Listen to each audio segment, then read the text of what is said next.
Olá, muito bom dia a todos. Eu sou o Corisco Moura e vamos falar sobre um dos temas mais importantes da atualidade, a democracia. Antes disso, é interessante conversarmos sobre a origem da democracia. A democracia surgiu na Grécia Antiga em 510 a.C. Sobre que contexto, né? Existia um personagem chamado Clístenes e ele movimentou um levante contra o tirano Hípias. Como funcionava a Grécia Antiga e os governos que se sucediam? Haviam governos despóticos de uma mesma linhagem, e haviam tiranos. E havia uma sucessão de governos e vários golpes. Então era uma situação de instabilidade política. E Clístenes, num momento muito crítico da história de Atenas, a capital onde estamos contando essa história, ele movimentou esse levante e derrubou Hípias, desenvolvendo esse sistema que conhecemos até hoje, que chama democracia. Democracia é uma palavra que se divide em duas. Demo, povo, crácia, governo.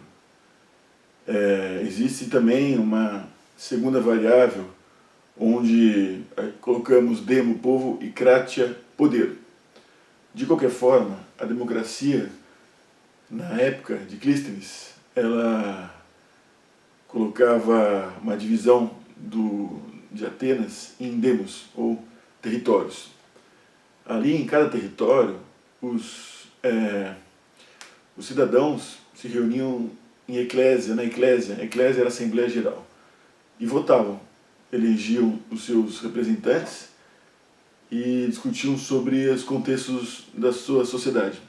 No entanto, era uma sociedade, importante dizer, exclusivista e que privilegiava os direitos de uma minoria. Essa minoria era composta pelos oligarcas, né?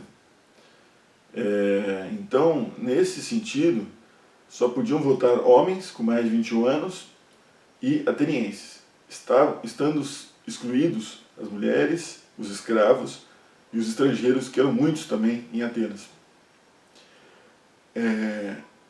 Nesse ambiente todo de mudanças políticas, Clístenes desenvolveu uma ferramenta para apartar aqueles que eram contra o Estado político que se estabelecia, que era o ostracismo.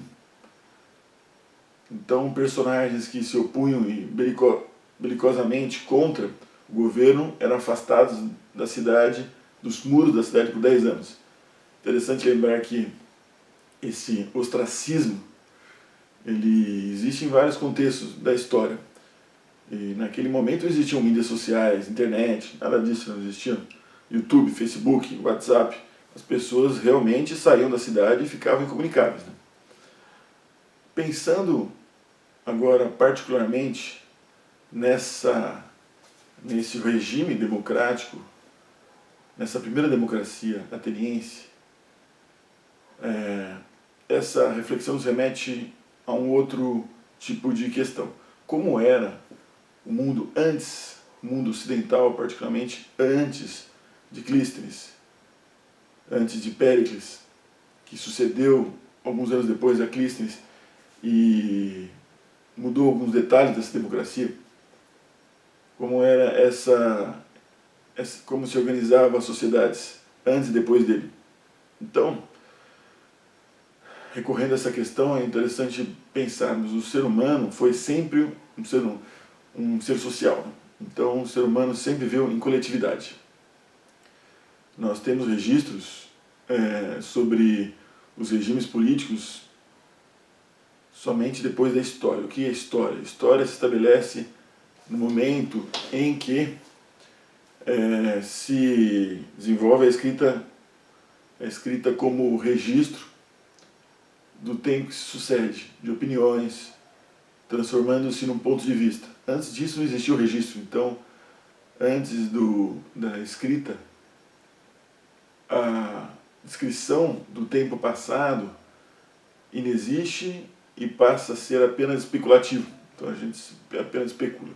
No entanto, sabemos que antes da democracia, antes de Atenas, entre as primeiras civilizações, no momento de erupção primária das primeiras coletividades da antiguidade, existiam muitas violências, muitos roubos, estupros, mortes, pequenas vilas ao longo do caminho, ao longo do rio, que se viam tomadas por povos diferentes, distintos, e esse contato se antecipava a uma série de injustiças. Aliás, a justiça se estabelece mais fortemente no momento que a gente tem uma lei. Então, em algum momento surgiu o Estado para equilibrar, para que as pessoas convivessem em sociedade.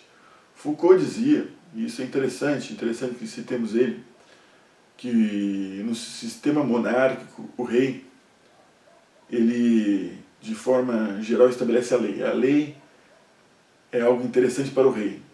E é punido aquele que ameaça o Estado? Sim, mas particularmente o rei. Então, a ruptura ou a infração é o comportamento que desrespeita o rei. E nesse sentido, estamos falando de uma legalidade unilateral. Depois, no segundo momento, com o Estado vigiado por toda uma sociedade, a lei é aquela condição imposta no sentido de estabelecer-se, né, um equilíbrio entre as pessoas e o direito de cada um. Observemos agora a diferença, observemos essa diferença marcante. Ainda discutindo Estado, democracia, república, são várias as discussões que podemos fazer, mas é interessante citarmos os contratualistas. Quem são os contratualistas? São filósofos, pensadores, que discutiram o Estado e por que o ser humano organizou-se e como surgiu o Estado. Hobbes, né, dizia que o homem nasce egoísta e o Estado torna-se importante para estabelecer esse equilíbrio e paz. O Estado, ele não vem nesse sentido como uma coisa perfeita, não, porque ele estabelece limites. E aí, citando Rousseau dizia que o homem vivia numa liberdade natural e, aceitando viver em coletividade, ele faz o pacto social, o contrato social. A partir dele, o ser humano abdica da liberdade natural e passa a ter a liberdade civil. O que seria a liberdade natural? Liberdade natural é a liberdade da pessoa fazer exatamente o que quiser. Então ele podia matar, estuprar, roubar. Quando ele está numa sociedade, ele vai poder passear, ele vai poder, talvez, escolher o que ele quiser fazer da vida. Em outros tempos passados isso era muito mais difícil. Mas ele vai poder trabalhar, vai poder fazer seu ganha-pão sem invadir o direito do outro, o direito de outra pessoa, do colega, do vizinho, esse tipo de coisa. Então, essas são as características e os pensamentos dos contratualistas. Locke dizia que o melhor governo seria um governo parlamentar e fazia duras críticas ao governo monárquico, tirano, absolutista. E Rousseau, por o seu lado, ele dizia que o Estado deveria respeitar a todos. E, nesse sentido, respeitar seria ouvir a todos os estratos, a todos os grupos sociais e a todos os contingentes. E, nesse sentido, também ainda, ele deveria buscar o bem-estar social. O Estado deveria ter o objetivo de buscar esse bem-estar social. Muito importante ainda nessa discussão é citar Montesquieu.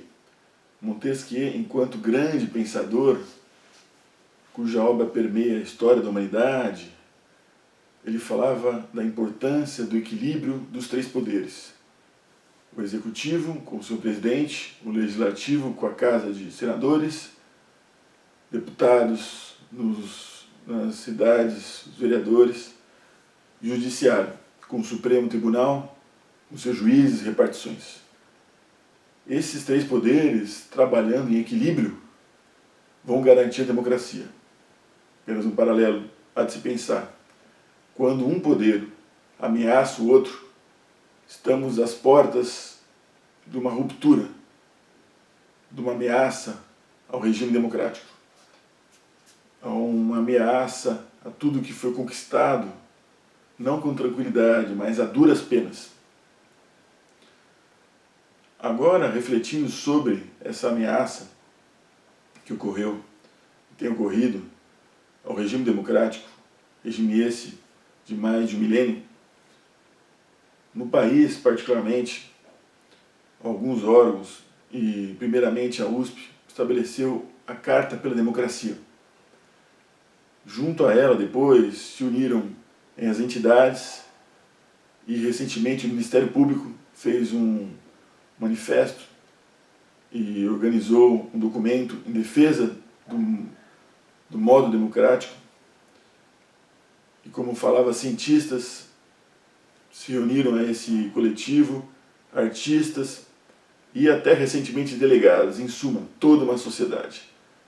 Passamos por um momento político conturbado no passado, com sucessivas ditaduras. As ditaduras no mundo contemporâneo são características de governos, de países imaturos, que demandam uma necessidade de crescimento.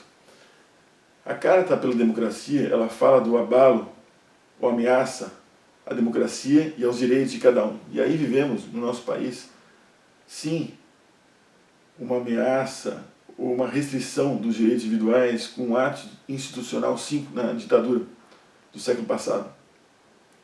Então, nesse sentido, quem puder, inscreva-se e assine a Carta pela Democracia, que vai estar no link do nosso canal. E converse com os colegas sobre a importância da democracia, sobre a importância de mobilizarmos, porque queremos que o país continue. Vamos fazer reformas, vamos melhorar, temos problemas sim, mas não vão ser resolvidos com alguém, um déspota, que pode ficar o tempo que quiser, que vai prender pessoas, que não vai respeitar os direitos das pessoas de ir e vir e de lutar por uma sociedade melhor, em transformação, que é a sociedade brasileira. Então é isso, pessoal. Se puderem, se inscrevam no canal e muito bom dia a todos!